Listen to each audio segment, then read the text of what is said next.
Joe Franklin.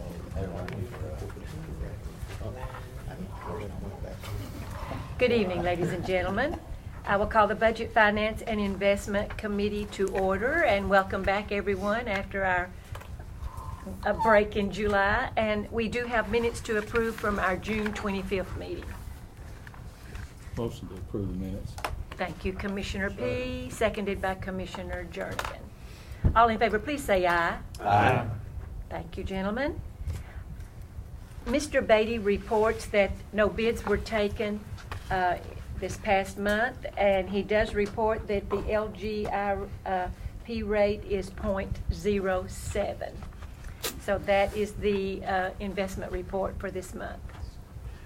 Motion to approve. Thank you, Commissioner Sandlin. Second. Seconded by Commissioner Jordan. All in favor, please say aye. Aye. Thank you, gentlemen. Okay, well, if you will please locate your fund condition reports. And I think our finance director is really going to be spending some time reporting on how the year ended. Right. Most of the activity that occurs in July is really the last fiscal year's business. So that's where we firm up our last year's numbers. We'll start with the development tax. We received $162,750 in June, which brought our total for the fiscal year $3,720,000.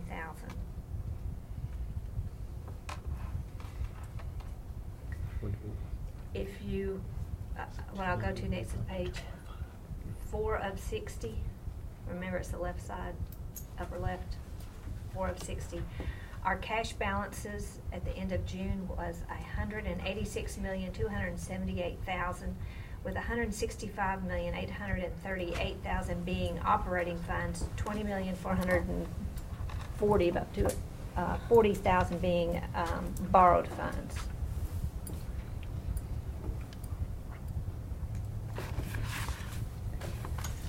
I'm probably supposed to know this, but under unallocated, $319,000. That was the leftover premium from the last bond issue that has not been allocated to a project yet. I knew I was supposed to know that. So if you move to, we're going to stay here instead of doing the revenue, just go one page over, and is a summary of the revenue for the general fund.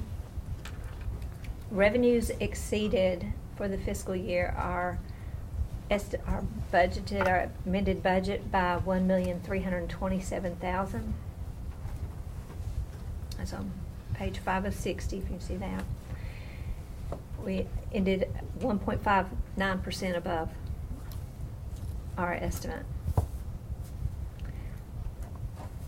The following pages you can see how it's 1, 2, 3, 4, fourth column that's labeled available.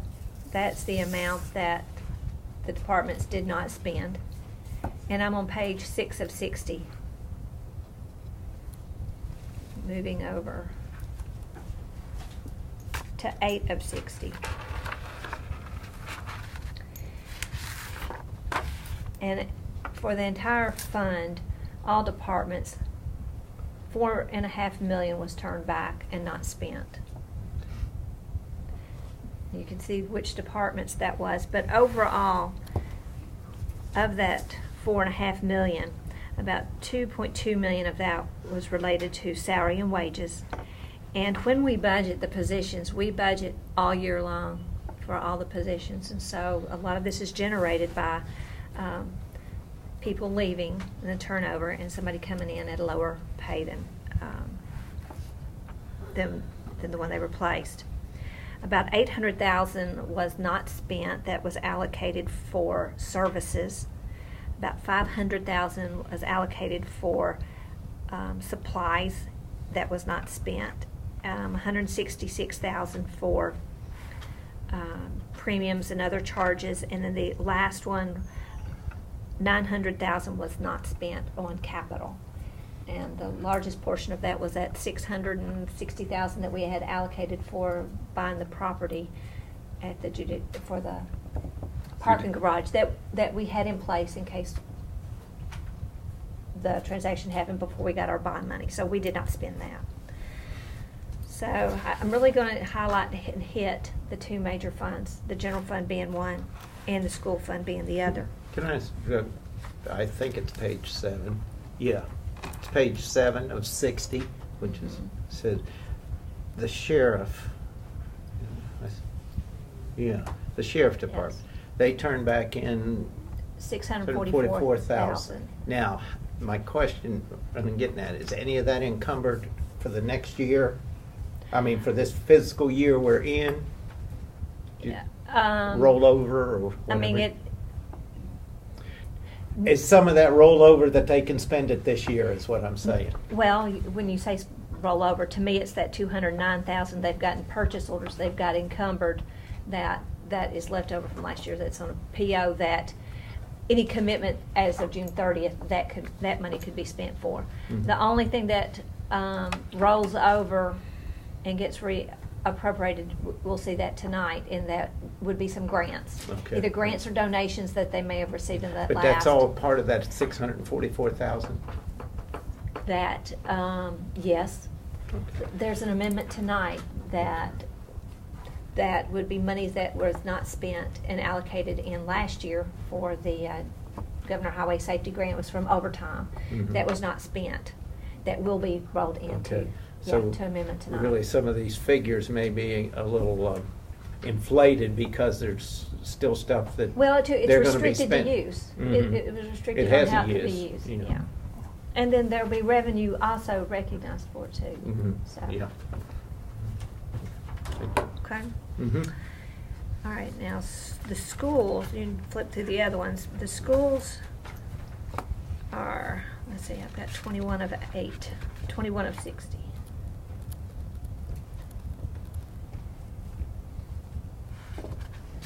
$21,060. Their revenue came in at $2.8 million above what we had estimated. And their appropriations, they did not spend almost $8.6 million of their budget. $6 million of that was related to their salaries and benefits as well. About $525,000 was not spent on services, about $1.4 million on supplies, about $400,000 on other charges, and about $300,000 of capital was not spent. So you can tell by those numbers, those revenues coming in and those expenses not spent, our fund balances did come in better than what we were initially budgeting or using for our estimate. An additional 2.8, right? On 2.8 was their revenue. Above projections. Above projections. yeah. The revenues came in above projections. Now, these are how we closed in our unaudited numbers, Plus the 8.6 and. plus 8.6. Lower expenditures. And lower expenditures. Now, we would, when I say we, Mr. Sanford and I will estimate some of that, but we really don't know until about the third, fourth week of July, after we've got all the receivables and payables in and POs that have been liquidated, that we really come down to what are their numbers. I don't remember the number off the top of my head, but you would have estimated a certain portion in unspent expenditures, but it's very likely that this number, this 8.6 million, came in above what you had Right. estimated would not be spent. They spent less than what we thought they And would that's spend. really the change in the budget that we're interested in from when we met last, I guess. is Right, how right. that unassigned fund balance is different. So if you go to the, Page 30. thank you, page 30 of 60, this is how we closed as of June 30th. With and what is unique about the two major funds, being the county general and the school fund, is under the estimated assigned, that number is our estimate that will be used to balance the next year's budget. So we're using $1,470,000 to fund next year's budget. And schools $11,681,000. So when we get to July's statement of operations, we'll be able to talk about, what percentage of our fund balance are we are we budgeting for next year? So if you don't have any more questions, we'll just go on in to the next year for July. Any questions or discussion as to how the year ended? I was just gonna make the comment that this ended up being better than we expected, because I remember at one point in the budget hearings back in May, we thought the unassigned fund balance for the school fund would be right at 3%, within almost $100 or two of that, and 3% is our requirement. But it looks like here that the unassigned fund balance is almost twice that amount. I guess what I want you, when we are estimating that number, we want to give you a number that we feel comfortable will hit. Right, and what you're saying is you've budgeted conservatively, and that's good, and I think we're glad that that's the case. So it's nice when It comes in, especially when. right. Well, we do that every year. I mean, you have to budget worst case scenario. So as I've said before, we budget for every possible expenditure and as lower income, as lower money in as possible. So, just so we don't get the county in a bind, you've got to do that. And it realistically is always going to come in better than we budgeted, because we budget for the worst case scenario. And I want that to happen. Okay. Because, you've all been up here a while, things happen during the year that were unanticipated and unexpected, that we end up tapping into those balances. If there are no further questions or discussion on how the year ended, let's move to July, and we'll start again with the development tax. For July, we've received $154,500 for the first month. That's not as much as we did for the first month last year, but definitely more than the previous 2 years.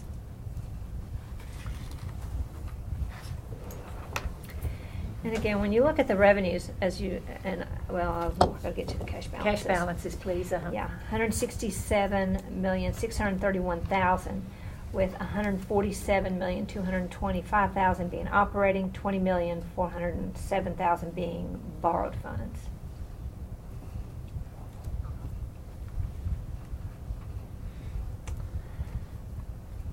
It's the first. I've given you at the end, I've given you the revenue sheets, but really there's not a lot to talk about. This first month, there's just not a lot of activity. So if you don't mind, let's go to the end of this report, page 60 of 60.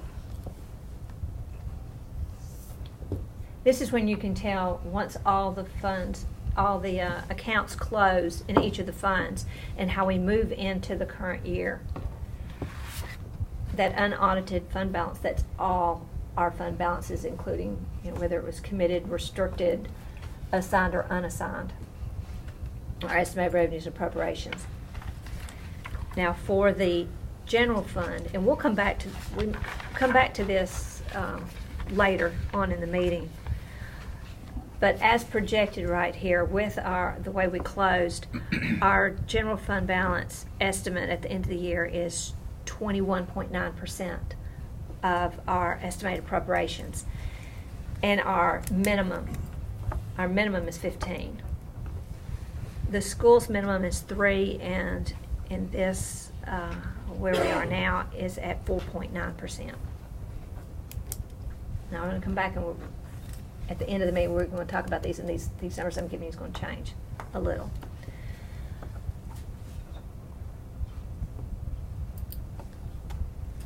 But anyway, so we close better. Do we have this in a hard copy? Can get it to you. Want to get one? Or can email Yeah. it to you? Yeah. Email it to you? Yes, that'd be fine. Thank you. Gentlemen, any further discussion or questions for Mrs. Nolan? Motion to approve the report. Thank you, Commissioner Jordan. Second. Seconded by Commissioner Schaefer. All in favor, please say aye. Aye. Opposed? Thank you, gentlemen. Okay, we are ready for item 4 on our agenda, risk management. Good evening. Good evening. And you have financials for June and July. Yes, ma'am. Beginning with Fund 264, we'll start with the month of June. For the month of June, our per employee per month within the medical plan, self-funded, ended at $1,064 per employee per month. That's compared to the prior year of $641. When we compare, when we include our on-site medical, that experience increases to $1,140 compared to prior year of $680. Our year-to-date average ended at $913 compared to prior $839, reflecting an 8.9% increase for that fiscal year.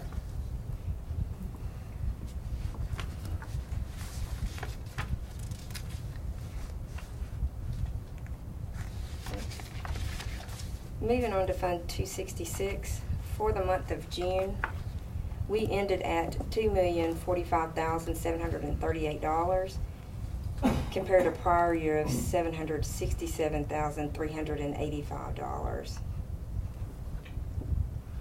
And we ended the fiscal year with 14 open workers' comp claims.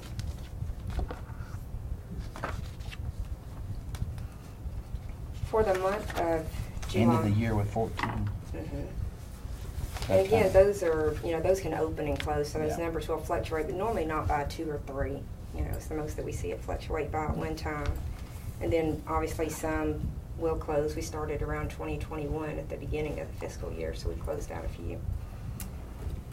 Moving on to 264 for the month of July.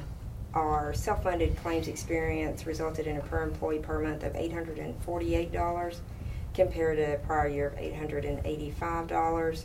Combining the on-site medical, our experience increased to $853 per employee per month compared to prior year of $890.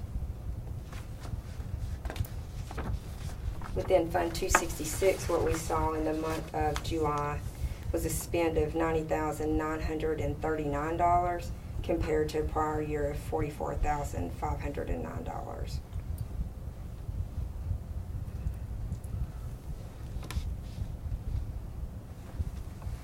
Motion to approve, Madam Chairman.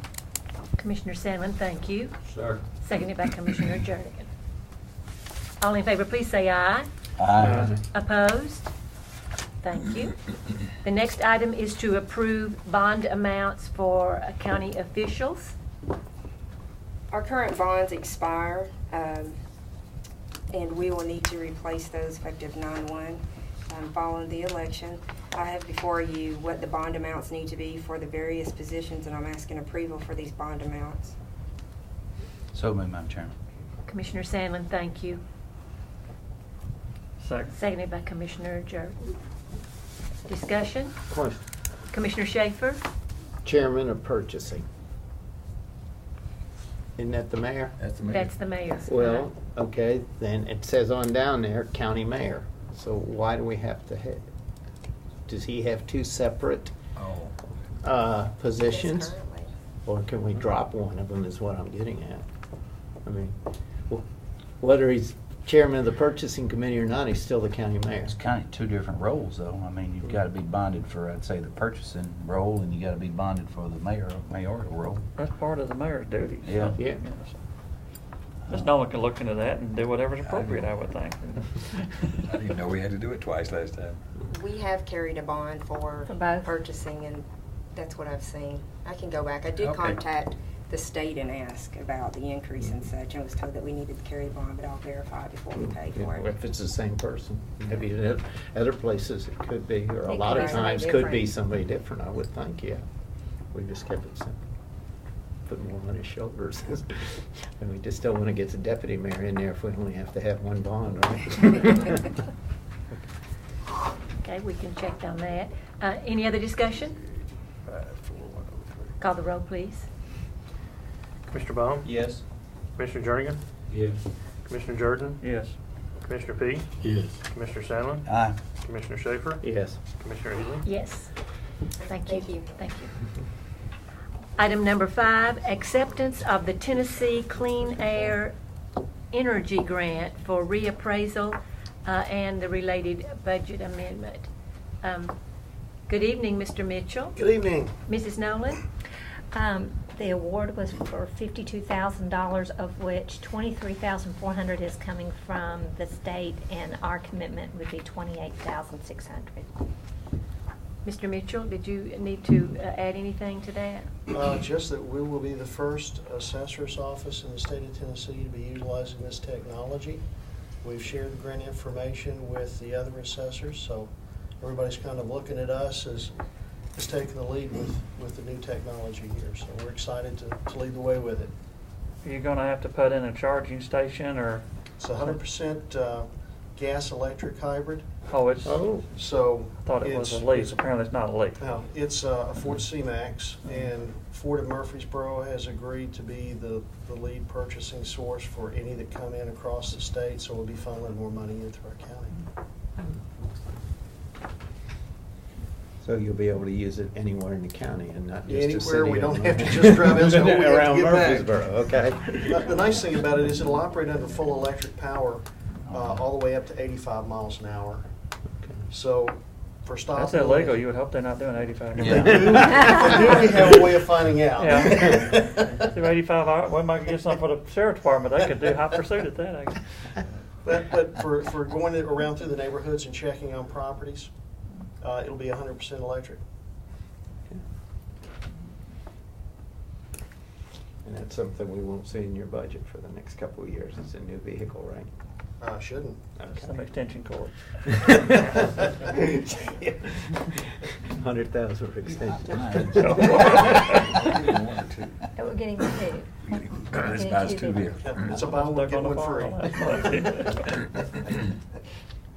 So we need to approve the grant, acceptance of the grant and the amendment. So the motion would include accepting the grant and the related budget amendment, gentlemen. And we do need a motion. Make a motion for both. Thanks, Commissioner Jordan, seconded by Commissioner Sandlin. Any discussion or questions? Call the roll, please. Commissioner Baum? Yes? Commissioner Jernigan? Yes. Commissioner Jordan? Yes. Commissioner P? Yes. Commissioner Sandlin? Aye. Commissioner Schaefer? Yes. Commissioner Ely? Yes. Thank you, Mr. Great, Mitchell. thank you very much. Approval of a general fund budget amendment for the Election Commission. Mrs. Nolan? Yes, ma'am. The estimate for legal notices was woefully underestimated, and primarily because that the notice, if you remember seeing the D&J, it took 2 pages. It was a 2-page thing. And so in this first election of the year, the estimate of what they've spent is $16,950. We have another election in November, but Ms. McFerrin thought that we could do it for $15,000 on that one. That may not be as big. So our request is for $17,000 for legal notices coming from the unassigned fund balance. Do we get any money back from the state, being a whole lot of that ballot was State. No. state None. office? But this is all because of the judges. It's the 8th year, I mean, right? it's- Is yeah, why it's so yeah, much bigger. Probably so much bigger. Yeah, there was, when I voted, there's 12 or 13 pages. to Yeah, go about through. half of the pages are judges' Yeah. pages, Yeah. state and So you would appellate like and the Supreme state Court. would chip in a little bit, but motion to approve. Commissioner Jordan, seconded Well, by wasn't choice, Commissioner I P. think. The question, I did, still, did they have any say on why I went to the D&J versus the They don't monthly? have- They are the a only choice. one that's designated appropriately for the Election Commission to publish their notices in state law.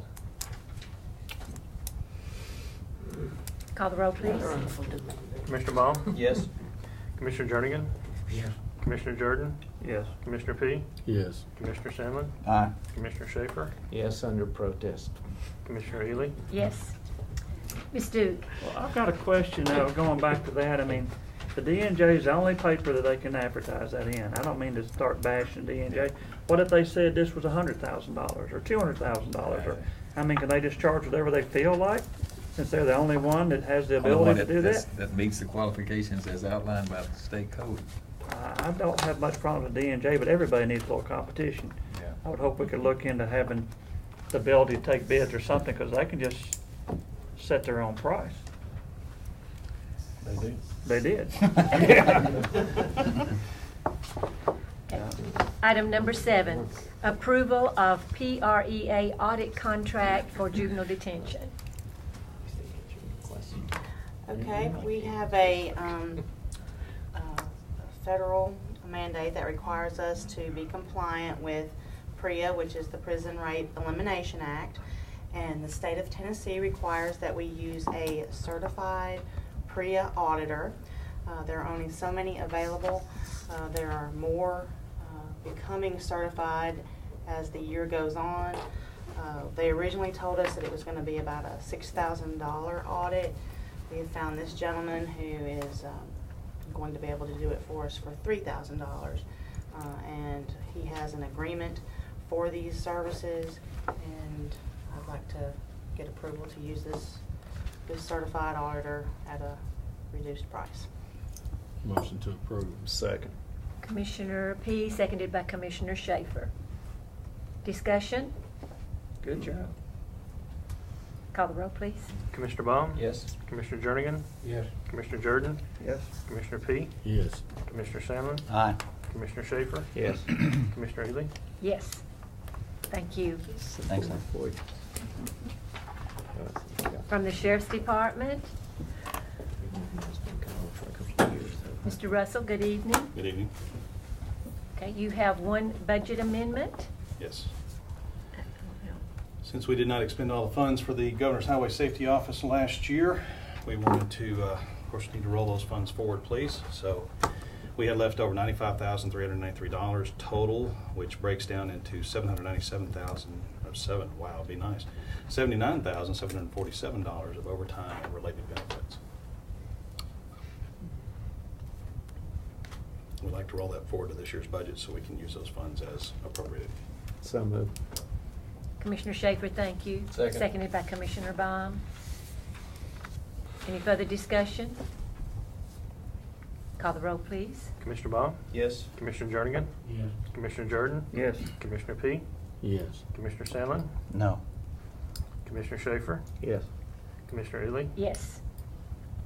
Mr. Russell, a special purpose fund budget amendment, and one deals with the ending fund balance for the entire year, and then Right. your July funds. Yes, ma'am. So for the ending fund balance for last year, we had $46,889 left over in the special purpose fund. What you see before you is a breakdown of those funds that we'd like to then roll forward into this year's budget. When we originally approved the budget at the beginning of the year, it just had one line item in it at this point, or at that point. And now we'd like to, now we've got the ending numbers, we're going to roll those forward for this year. And if you'll scroll to the July funds, Can we go ahead and do that one too? we can do that together. All right. Thank you. We had asset forfeiture of $7,010.45, and we basically just split that between two lines of instructional supplies and general equipment of $3505.23 apiece. Well, I'm sorry, one was 22. I will move to approve that. Second. Commissioner Sandlin, seconded by Commissioner Jernigan. Discussion? Call the roll, please. Commissioner Baum? Yes. Commissioner Jernigan? Yes. Commissioner Jordan? Yes. Commissioner P? Yes. Commissioner Sandlin? Aye. Commissioner Schaefer? Yes. Commissioner Ely? Yes. Thank you, Mr. Russell. Thank you for your time.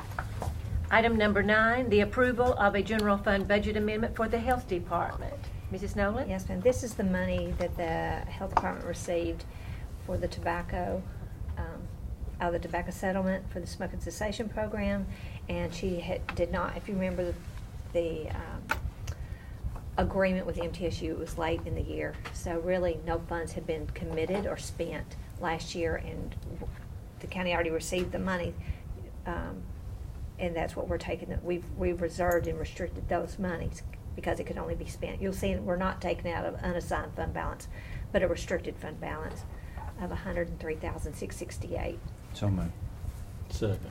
Commissioner Sandlin, seconded by Commissioner P. Call the roll, please. Commissioner Baum? Yes. Commissioner Jernigan? Yes. Commissioner Jordan? Yes. Commissioner P? Yes. Commissioner Sandlin? Aye. Commissioner Schaefer? Yes. Commissioner Ely? Yes. Approval of a general fund budget amendment for domestic violence. And this is a request from Ms. Tillage to be able to tap into the circuit clerk's new software for $2,700, and this is also coming from her restricted fund balances that can only be spent for victim assistance. Motion to approve.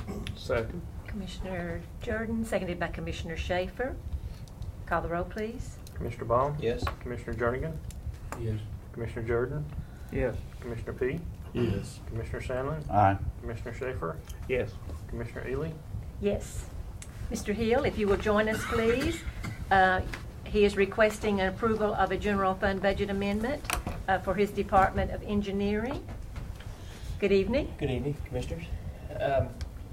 Come to you tonight to talk about bonds a little bit. We got 3 bonds I'd like to talk to you tonight, and I'll give you a little history lesson. 3 bonds that we're going to talk about tonight would be Muirwood Section 1, Rose Garden Subdivision, and Rockville Meadows Section 6. And before I go any farther, just so you know, of all the bond issues, subdivision issues that we had back stemming from 2008, in the last year we have went through every plat, every Mylar plat that's in the Planning and Engineering Office and looked for one of 2 things. 1, either acceptance by the road board, so that it's already the county's, or 2, that it's got a bond. And the only 3 that fall outside of that are these 3. So this is to clean this up. They're 3, and I'll talk about them separately because they each have their own special interest. The first one, and Ms. Nolan may have to help me explain this a little bit better. The Rose Garden is a small development off of Irby Lane. It's a curb and gutter street. It's approximately 1,000 feet long. The development's built out except for 1 lot. The developer, we cannot find him. He left in 2008, and from what we know, he's out of the country. We don't know how to get him. Bond's gone. There's just nobody left on this thing, and it's been like that for some time. The road was in pretty good shape, so there's really nothing, any pressing action to be taken on it. But we're at a point now where we estimate probably 30,000-ish range to complete it. Put the top coat on. So I was going to say the final coat's Just the not final on top there. coat, yes. The road didn't have any repairs that we know of. There's one small little, what we call a little bird bath, where a little bit of area wouldn't be any problem at all. From 2 previous projects that we've done in years past, Rachel's Place and Poplar Cove, we had a little bit of money left over from both of those. And I think we have enough money to take what's left over from those and combine that and to do that project out of that balance. So we're asking permission to move the leftover money from those 2 projects into the Rose Garden subdivision. And that was money which we coughed up ourselves. That was not bond money. Because if you had any leftover bond money, We you have have to to give get it back. back. But this is Right, not this bond money. is- Yes, sir. Now, a question, assuming that we go ahead and pay for this out of our funds, if this person is later located, will we be able to get recourse for this money? I don't think so. After we pay for it? Not likely. Probably an Without a LLC bond. anyway, it's probably gone by now. That developer was, in our community, it was the only thing he'd ever done. And he was, I think it was, I don't know that he was just trying it out or why, but it was a pretty bad situation. And it was just, it fell at the worst timing ever. So. And I take it he doesn't own that lot that's not No. developed. No. Somebody already bought it. Yeah. So, and actually, new state law, you can't legally release a building permit on a lot, on a road like this that doesn't have a bond. That's a new state law. So that starts, that may be active now. That's something that's coming up very soon. And so that's another reason to finish this. And you might go ahead and tell them there will be no more bonds allowed. Yeah. He's going to get into that part. We can talk about Muirwood. But we don't. It's cash or letter of credit, bank letter of credit. No more bond. One rotten egg, and we'll talk about that rotten egg in a minute. But Well, it's spoiled the whole bunch. if the law states that you have to have bonds, how are we getting around that? You just We've changed our zoning requirements. We use the bond loosely. You Surety. feel like a letter of Surety. credit's better than a bond? Because banks have a tendency to revoke those things. I understand that they have, we're going to have language, he'll go into that a bit where they have to give us proper notice. Our legal counsel has advised us, we borrowed a little trick from Metro, we have what we call a performance agreement now. And that performance agreement is basically a contract that we sign up front that says it basically says what the letter of credit or bond does. And that's, it says, okay, I'm agreeing to build this subdivision, this infrastructure, and I'm gonna put up X amount of dollars, you know, saying that I'll do that. And the bank's gonna sign saying that, yes, we say that this developer is good for that. And so we all get on paper and basically make a contract. And so then if they try not to pay, like we'll talk about in a little bit, then we can take that to court and have a Better opportunity for As long as success. the bank doesn't go under. Yeah. Yeah. Well, we passed just about in zoning requirements, it was in Yeah, here it's- about a year ago, Yes. wasn't It's been that way for a while, it? Yeah, a and, little while. the attorneys have gone Yeah, over it and everything. We're to still make sure cleaning up fix a it. 5-6-year-old mess right now. Yeah. Right. Yeah. But we've went through, I mean, you know, all I need to do is go through every file we've got, and we can't find any more. And so, and I'll, And Section 6 is not a new problem. We knew about that when we cleaned up Section 5. We signed an agreement with Pinnacle Bank on how we would, they partnered with us. They gave us what we thought at that time was enough money to finish both 5 and 6, but we only have completed 5, so 6 is not a new problem. We knew that was a county responsibility when we made the arrangements and actually paid for the completion of Section 5. Well, and these, and the ones coming up with Muirwood and Rockville Meadow, can they be built anymore out there? That there's one line. Just build them out? They're about built out already. Okay. That's the reason we didn't do 6 back in 2011, because we wanted it to be built out, so if there's any road damage, we wouldn't have to. But according to what he just says, that poor soul that owns that one lot can't even build right now unless we fix this. Legal.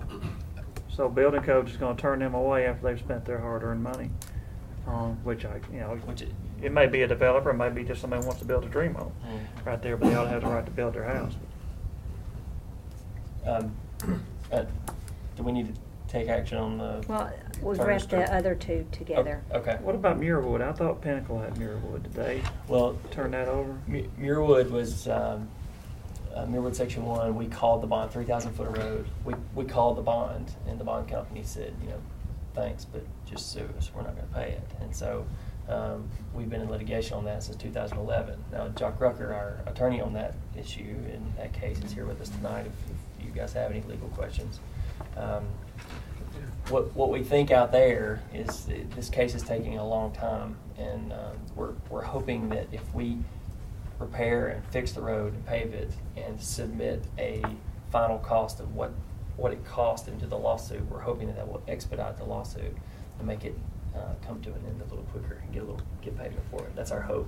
I mean, And the road won't continue to deteriorate as well, which it is now. We have $226,415 in that bond, and the intent of this is if we can repair the road and fix it for cheaper than that, which I hope we can do, then hopefully we'll get reimbursed for all of it. If we let the road keep failing and it ends up costing $300, then I think we would just have to be out the difference between whatever it cost and the 226. So that road out there it's going to take some substantial repairs, and I don't think it would be good for it to go through another winter. It's a winter, the freestyle is just hard on asphalt, and it's in a binder course. It's not in a course of asphalt that's supposed to be left out for 7 years like it's been out.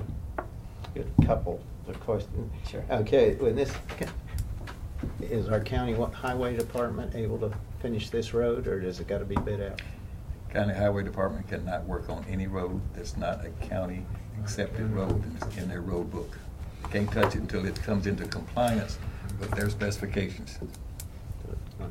Road Builders got a great lobbying effort in Nashville. Well,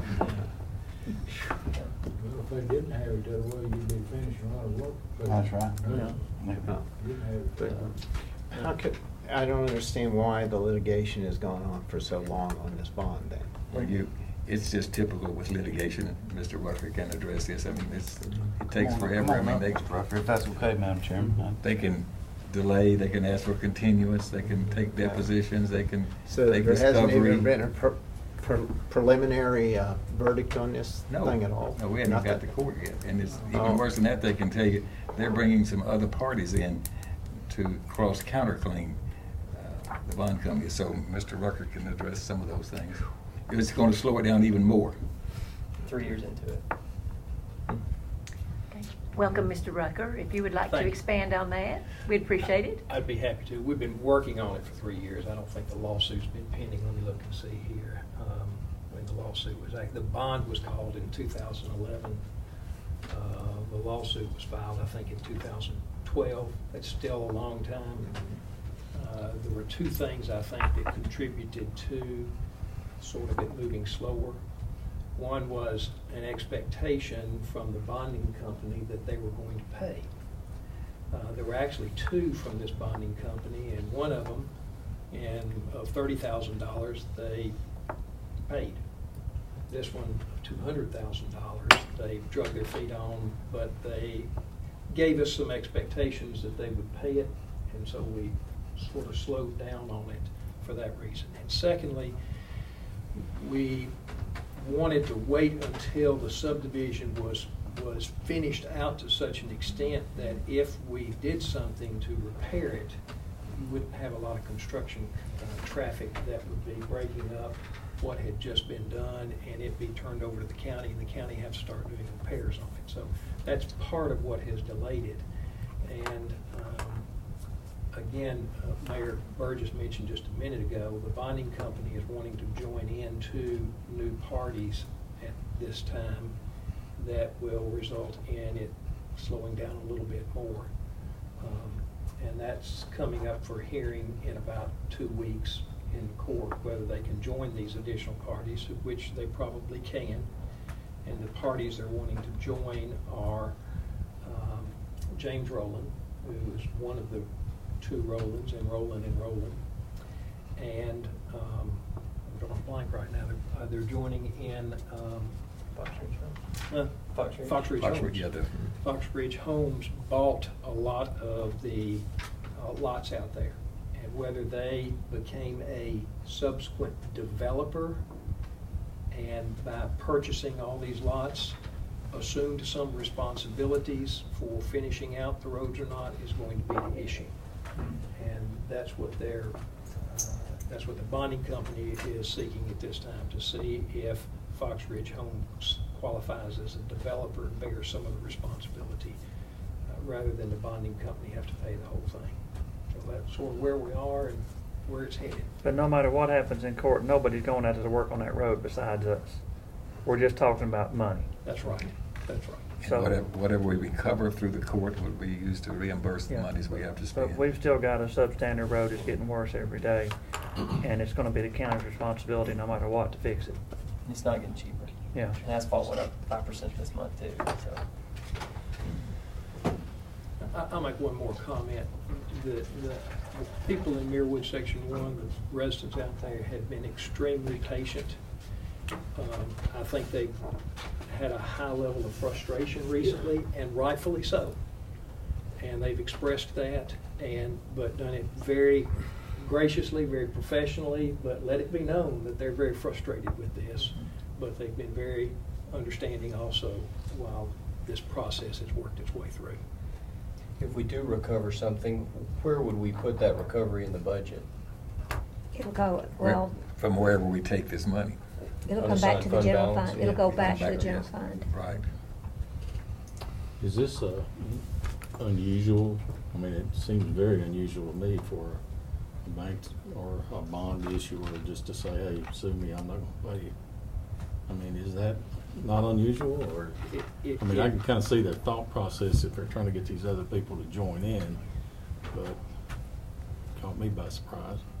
Well, it was a little surprising to me also, because they stepped up to the bar on the other bond. Well, is there any precedence of people not paying these bonds and getting off with it? What, bonding companies? Yes, I'm other sure than there going had- bankrupt. I'm sure there have been some. I'm not aware of any off the top of my head. But I think what they're really looking at is what is the bottom line? What is the exact amount that it's going to cost? Is it going to cost the full $226,000? Is it going to be more or less? I think Mr. Hill believes that it potentially could come in under that amount, which, if it does, then you've set what the damages are. it's no longer an uncertainty. You know exactly how much it costs to repair and exactly how much we say the bonding company owes us. Thank you. Yeah, the litigation's costs are coming into this now too. So that's gonna, is that part of what they have to pay if they lose it? We're seeking to recover that. What the recent changes that have been made with this performance agreement makes absolutely clear you can recover all attorney fees. We did not have that performance agreement in effect at the time back when this bond was written. So in my opinion, we can recover our attorney fees. That's going to be contested. You said this one, some local developers. What's the legalities of us not allowing other developments under that? Well, our new subdivision regulations, we have a clause in there that basically says if we go through something like this with a bank or a developer, we have a set time frame. I think it's 3 years. Well, you may remember that. I think it's either 3 or 5 years where we can say, we can refuse, under our subdivision regulations and, through, I guess, bad faith, saying that, we don't know that we could accept the company or the developers. I'm saying we've got this number here, and we have an applicant for, a subdivision or lots or whatever. And, hey, we've got this sitting over here. We can't approve you to do anything over here because you still owe us $230,000 over here. We can't keep piling it up, and you jerk the rug out from us over here too. So I'm sorry, we like you, we love you, but we need our money over here. They're usually LLCs though, and the LLC becomes an individual, and you can't say, well, you were a partner on this one and you're a partner on that one. You gotta be real careful right there. You couldn't discriminate against somebody unjustly or whatever. But we've been discriminated against unjustly. No, well, I think we're okay on the new ones. $250,000 worth. Yeah, we've taken care of that. We've taken care of that going forward. We're still cleaning up a mess from 6-8 years ago. This very case here is the reason we're not going to allow the issuance of a bond for this purpose. It looks to me like they might argue in court that the road's going to take more work because we drug our feet to go in there and fix it if they've got to go in there and dig some bad spots out and stuff like that. So I wouldn't doubt it's our fault now. Well, they're going to claim it's our fault. Yeah, and regardless, we've got to fix this road for those people out there. It's going to be a county road no matter what. So with that, I'll make a motion to approve. I don't like the way it's going, but hopefully we'll get the money back in court, and that's all we can do. I second the motion to fix it for the folks out there that are not, it's not their issue. It's developers, but I still stay steady on going after them and getting it fixed. So to clarify, approving the amendment of $351,415 from unassigned fund balance and Transfer to move the the other money two. from those Transfer two the unused money. The other 30 to or so the thousand Rose dollars, yeah. Garden. And that is the motion from Commissioner Jordan, seconded by Commissioner Sandlin. Discussion relative to the motion. Call the roll, please. Commissioner Baum? Yes. Commissioner Jernigan? Yes. Commissioner Jordan? Yes. Commissioner P? Yes. Commissioner Sandlin? Aye. Commissioner Schaefer? Yes. Commissioner Ely? Yes. But just so we're clear, we are staying. We're staying the course on this lawsuit, though. We're not letting out. Okay. No, sir. Eric, you said you don't want to see us go through another winter. It's already the first week of August. Can you get this done before winter? I think so. It's going to depend on, paving contractors, where they're at right now. They're very busy. Yeah. But we can typically pave in November pretty safely. So. You probably got to go in there and do some repairs, some spots, dig out, stuff like that. And actually, Have to be dug out. Yeah. Have to be done. Winter will be here before you know it. I'll probably go in and do some core boring first just to see exactly what we've got. I don't want to assume that we've got what we need and pave over the top of it and give it to the road board. Yeah, maybe you got your base, maybe you don't, Yeah, so we'll go in and do a little bit of exploratory sampling first. I'd like Mr. Hill to go over and explain again for everybody and those that are watching what we've changed. We've done away with bonding, the bonds, and we've gone to letters of credit from the bank because we've sunk over $750,000 into bonds running out from companies that went bankrupt and stuff like this before we've done it. So, I'd like people to hear that it's not going to happen anymore. Sure. Because we don't accept an actual bond anymore, letter of credit or cash. That letter of credit specifically has to have an auto-renewing clause. And So the old letter credits we would get, if they expired this Friday at noon, and I'm on vacation and it gets filed somewhere wrong and we lose it, we just missed. Not anymore. We have verbiage we got with the attorneys and got them to write verbiage that says if they're going to call it, they have to notify us in writing 60 days in advance. And we have worded this thing, and our Mr. Rucker and Josh, our county attorney, they get tired of hearing bonds with me. I'm sure we've tried our best to talk this through and cover ourselves. And Mr. Rucker talking about the performance agreement. I mean, that's basically a written contract with us, the developer and the lending institution, that basically should cover us in the event that something like this happens. And so at least we could, at the beginning of this lawsuit, we could have took this to the court and said, we've got a contract right here. It should be pretty black and white. And we pay very close attention to bonds. This is, we try to watch these as close as we can and do all that we can to stay on top of it. You mentioned two options, cash and letter of credit. What portion do you think will select cash versus the letter of credit? It's about probably 95-5. Yeah, we do get some cash on things like resource extractions, smaller. I think it's probably, for some people, it's just easier to do a check and then to go through and get the process and wait for someone else. So, how was this change looked at from the development community? Are they okay with it, or it's no change? We sent a letter out. We talked about it at the planning commission some, and I didn't hear a peep. So no, we you still did do go to have home some builders and associations, so they know about it. I just want to make sure they do. So. We still do have some bonds, but we have some developments to bring in because bonds don't really expire. That's kind of the good thing about them. But It's not a problem until the developer comes and wants to do a subdivision, and then it's like, then we'll hear. That's all I hear. Do any counties just require cash?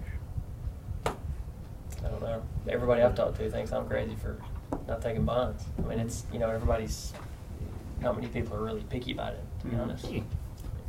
And like the city, I think it's funny, when this came up, we call over there and asking about this specific company we're having problems with. I'm like, well, those guys are great with us. They're the best company we've got. So I don't know. I just still think there's some guy in an office somewhere that's going through these things going, pay it, don't pay it, pay it, don't pay it. But you said this is what Metro's doing? Our system now is mimicking pretty close what Metro does.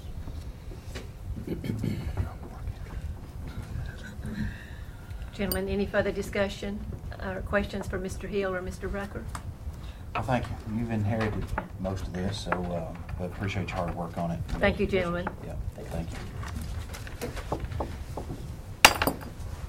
Okay, item 12, from the Finance Department. We first have a resolution to establish a petty cash account for fee offices. And Mrs. Nolan will explain what this resolution actually says.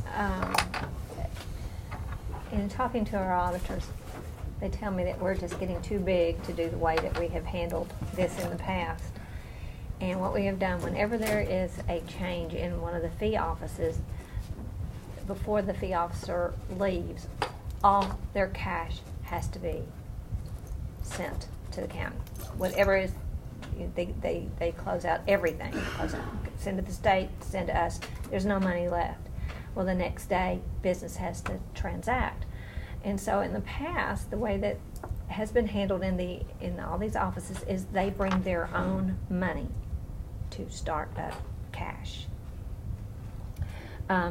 That's the problem that the auditors are having, is that it's their personal money that they're bringing. So this is really no different than what we do in our departments, and that is to allocate and put on our books the money for change. And we already have the guidelines in place where they sign and they're responsible for the cash, and it's on our books, and then the auditors go and they can always do surprise counts on those.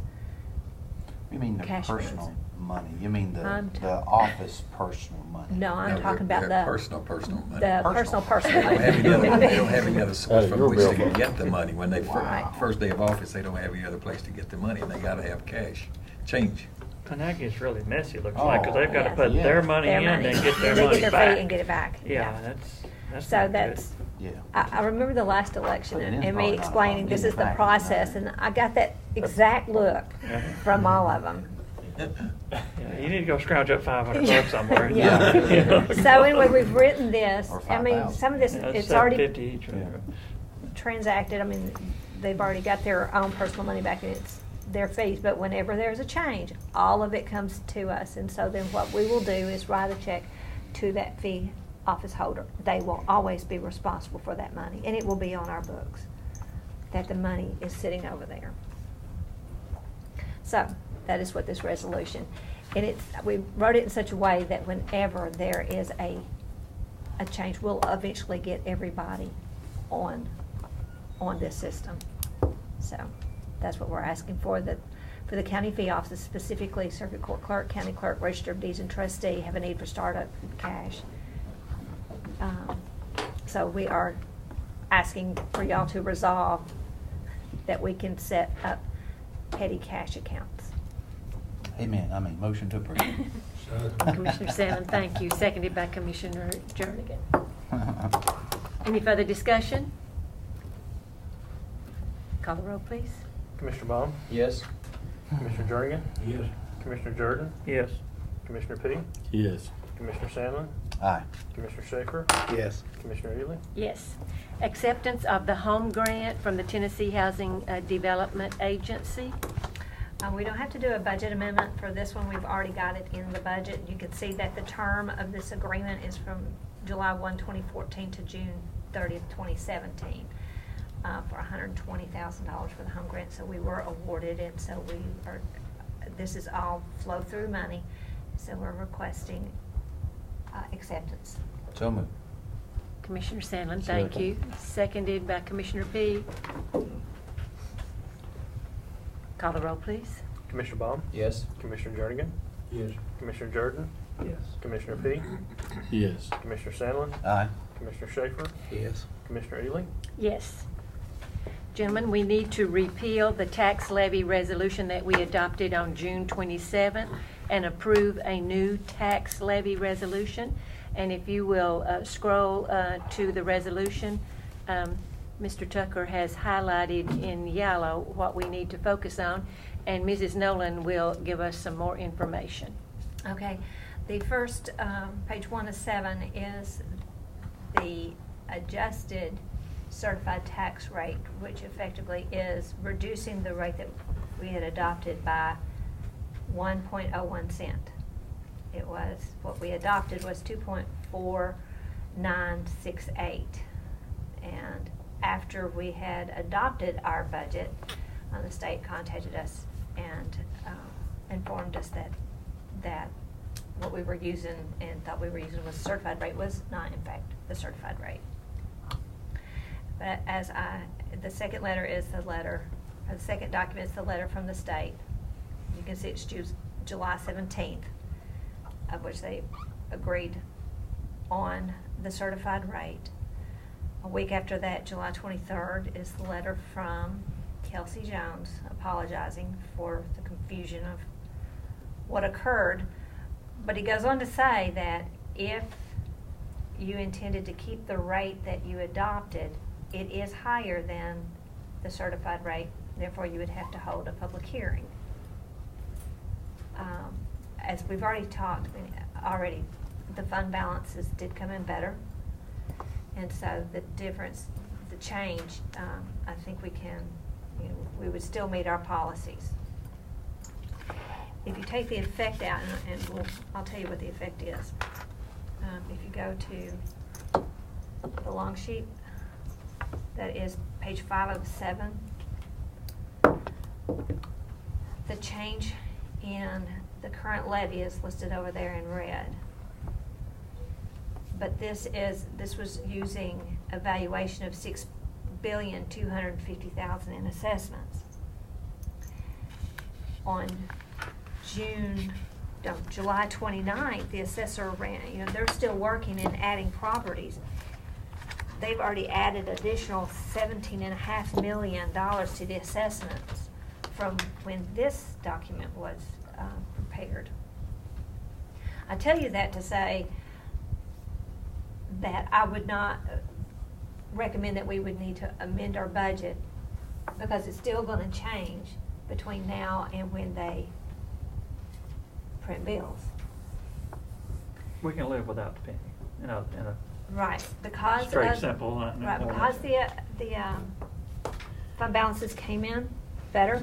And so when I told you I'd come back to these numbers, those percentages, if I take out this revenue from our estimate, then our fund balance, unassigned fund balance is at 21.3%. In the general fund and schools would drop to 4.6%. So we're still meeting our policies with these adjustments if we made them today. But we wouldn't have to make, if the billing went out as what it was on July 29th, it wouldn't be this much. We would already made up $500,000. But we've got time right now to change this rate, and it's lowering it a penny, which is good. And it doesn't affect, the bills have not been printed. Bills the have not tax been bills printed. and all it's been so far is just a number on a page at this point. And so if we adjust this right now, then nobody's paid too much tax Right. or anything. The trustee's office has time to still do their printing and everything else with the correct rate. Right. Is that right? That's right. And the rate is distributed on the same ratio as what we've used. And if you go to the tax levy resolution, because we have this opportunity, we've got another thing that we would like to add in to this resolution. But one is you see in the highlight, this is changing the rate to 2.4867. The other thing, and again, this was brought up by our auditors, and you tend to do the same thing that you've always done, and the auditors asked us, why do we do what we do in the trustee's office, that whatever the tax rate was approved for that year, that's the way that they distribute their money. Excuse me. So in the trustee's office, they're doing a lot of manual processes because of using the same ratio of whatever that tax year that they have, that they were collecting. So Section 7, this Section 7 that we've got highlighted was, what's another word for plagiarize? Copied from. Copied from Dixon County, and this is their language, so that what we're saying is that any taxes for prior to 2013 that is collected in this current year, it's going to be distributed to the funds based on the ratio of the tax rate that we have. Is that what we've been doing anyway? It just wasn't. No, that's not what we were doing. I mean, we were going to, when I say we, I'm talking about the trustee's office. There's whatever, because they don't always turn everything over to Chancery. Chancery uses an old rate. They will have maybe 4 or 5 different sets of taxes in the trustee's office. Whatever they're collecting, they're using that year's distribution to spread that receipt But to it's the probably, different funds. probably pretty close. I think overall it's not going to be that much difference, No. but it's a whole lot of manual work where the technology is in there. They can put one rate and then it'll distribute. We'll use the technology that they've got down there to See, do there it. are multiple years for delinquent taxes whenever we collect those things. So you're having to apply them year by year by year based on what the rate was there. So now it's just gonna break One it up rate. to the current year and distribute it, whatever that Right, is. and that's basically what we're saying, that the money that comes in this year is going to be distributed on how that tax rate is. Probably would have been a nightmare, because some of those taxes were spread out over 3 or 4 years, or 2 or 3 years. More than that. Yeah, then you gotta say, well, this part's for that, this part's for this. Well, and then the You start at the bottom, work your way up. Here was the complicator this year. We use distribute the money to the education system. We use average daily attendance. Well, you get that, the one for the current year, you get that in February, March. So then they have to go back and recalculate every single one of those and distribute the ADA based on that number. Well, this year, they got to do it twice, because for the first time ever, they sent a revised ADA number. So, again, it just really brought to light how much So long story manual short, we're work. giving back a penny. Yes. Which we haven't collected yet. which we haven't collected. We're not giving We're it not back, really we're just giving not back. taking it. We're not- That's right. I think That's it right. would So be. that's the two things that we want to change. I think it would be if you had a $160,000 house, that means it's assessed at $40,000, right? So $400 would, per 100 would be the tax. So this penny is gonna save somebody about $4? That's right. Okay. So you're not gonna go out and buy him a real nice It's not steak. for saving that. our cost really, because we haven't Yeah, actually we applied. represented Yeah, well. the rate as the certified rate, and that wasn't Yeah. accurate. This is the right thing to do. Yep. So I'll make a motion to approve both Well- items? or Well, do we it's have- all in one, this resolution, and then I'll just bring you to section 9. And that is, that says that this also is repealing the one that we did on July 27th. June 27th. June 27th. June 27th. And where's that part, Mark, that says that we're gonna, let's see, prior year's interest and be a Section 8 repeals basically previous That's it, tax resolutions so that we can do number 7. right. That's what I was looking for. Number 8, that, section 8 that says resolutions okay, that are in conflict with this one is repealed. So all those that, May have been adopted previously or Now number trumped by this 7. one. right. Could I hear a Okay, did you, motion, did you Chairman? make a motion, Commissioner Schaefer? Yes. Okay. I'll second. And Commissioner Jordan has seconded. So this resolution is saying that our tax levy is now 2.4867. We have also added section 7. Would that be correct to say we've added section 7 to this? So you people that made the resolution or made the motion in the second. Well, we're not the only ones in this boat, so everybody in correct. this county, then, or Has to, city-wise, city, Well, some- Smyrna, Laverne, Murfreesboro. They're not necessarily on the same side of the findings, that some are up and some are down. Right. What they So adopted. they got some issues, So too, they're to deal dealing with. with theirs individually. Any further discussion? And you've ran this past our attorneys, everything's good to go.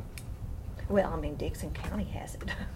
Yeah. Like I said, you Dixon ran this County past and our- Wilson. All right. Yes. Are they the one with the I'll let 'em look at landfill it. problem I'll over let 'em there? look at it. They got something over there. They got poison Any further water or discussion something. relative to this motion? Call the roll, please. Commissioner Baum? Yes. Commissioner Jernigan? Yes. Commissioner Jordan? Yes. Commissioner P? Yes. Commissioner Sandlin? Aye. Commissioner Schaefer? Yes. Commissioner Ely? Yes. Any other business that needs to come before our committee? Well, Madam Chairman, this is my last hoorah on budget. I've certainly enjoyed 24 years on the county commission. I'll probably say a little word or two on the full commission, but I've enjoyed working with all of you, all 21 of you. I know you're not all in the office or here now, but it's been a pleasure. I've enjoyed serving, and I'll tune you in every now and then and make sure y'all doing it right up here. If you're not, you'll hear from me. And I think all of you would join in with me in giving our chairperson here Amen. tremendous thanks and expression of our gratitude over the very excellent professional job you've done for, how many years? I don't know, you've been the chairperson. 12.